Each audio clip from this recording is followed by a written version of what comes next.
Assalamualaikum warahmatullahi wabarakatuh. Halo teman-teman, kembali lagi dengan saya. Kali ini saya akan membahas salah satu tanaman yang mungkin sudah sangat familiar bagi kita, yaitu pohon bambu. Jangan kira pohon bambu itu cuma tanaman biasa yang tumbuh di pinggir rumah. Di balik batangnya yang kelihatan sederhana, ternyata bambu punya banyak manfaat. Pertumbuhannya juga luar biasa cepat. Nah, kali ini kita akan mereview pohon bambu yang ada di sini. Yuk, kita lihat dulu bentuk batang, daun, pertumbuhan, sampai manfaatnya. Bambu ini biasanya mudah kita temukan di kebun, pinggir sungai, bahkan di sekitar rumah. Walaupun sering dianggap tanaman liar, sebenarnya bambu mempunyai nilai yang cukup tinggi. Selain bisa menjadi tanaman penghias, bambu juga bisa dimanfaatkan untuk berbagai keperluan, mulai dari bahan bangunan, perabotan, kerajinan, sampai rumah tangga. Untuk kondisi pohonnya, kita perhatikan batang bambu ini memiliki ruas-ruas yang menjadi ciri khasnya. Batangnya juga tumbuh tegak dan cukup kuat. Daunnya terlihat memanjang dan berwarna hijau. Kalau kondisi tanah dan airnya cukup, bambu biasanya bisa tumbuh dengan cepat.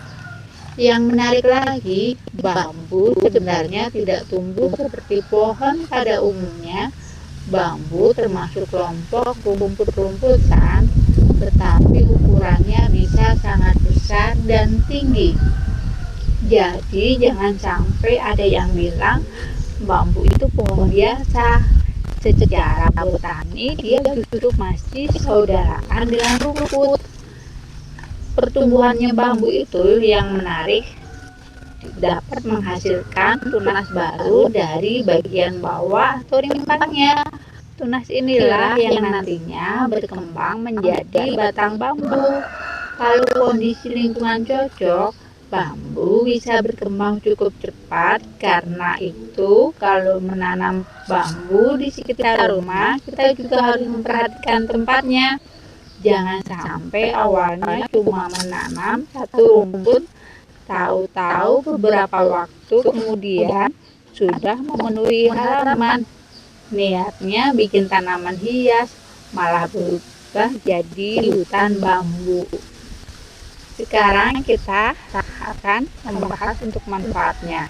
Yang pertama, bambu bisa digunakan sebagai bahan bangunan tradisional. Batangnya yang kuat membuat bambu sering digunakan untuk tiang, pagar, atau berbagai struktur bangunan. Yang kedua, bambu bisa memanfaatkan untuk kerajinan. Banyak sekali produk yang bisa dibuat dari bambu, seperti kursi, meja, rak, keranjang, sampai berbagai hiasan. Yang ketiga, bambu juga bisa membantu menciptakan suasana lingkungan yang lebih hijau dan teduh. Selain itu, rumput bambu juga bisa menjadi tempat terlindung bagi berbagai hewan kecil. Jadi, sebenarnya tanaman yang satu ini bukan cuma bagus, tetapi juga punya kegunaan. Tentu saja bambu punya kekurangan. Kalau ditanam tanpa perencanaan, pertumbuhannya bisa menyebar dan mengambil banyak ruang.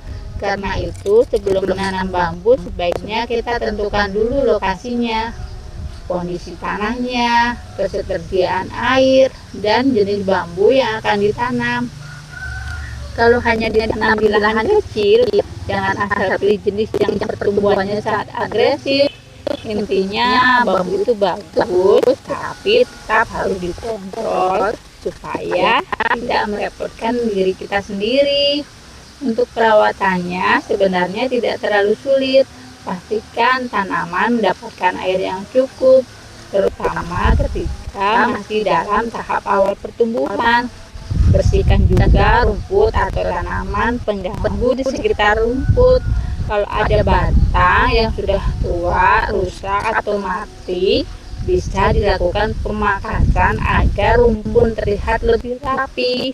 Dan yang paling penting, kalau bambu sudah mulai terlalu menyebar, lakukan pengendalian supaya pertumbuhannya tetap sesuai dengan area yang kita inginkan. Jadi setelah melihat langsung pohon bambu ini, ternyata tanaman yang kelihatan sederhana ini punya banyak kelebihan. Pertumbuhannya menarik, bentuknya unik, manfaatnya banyak, dan bisa dimanfaatkan untuk berbagai kebutuhan. Tapi tetap harus diperhatikan lokasi dan pertumbuhannya biar tidak terlalu menyebar. Demikian ya teman-teman review dari saya. Semoga bermanfaat ya teman-teman. Wassalamualaikum warahmatullahi wabarakatuh.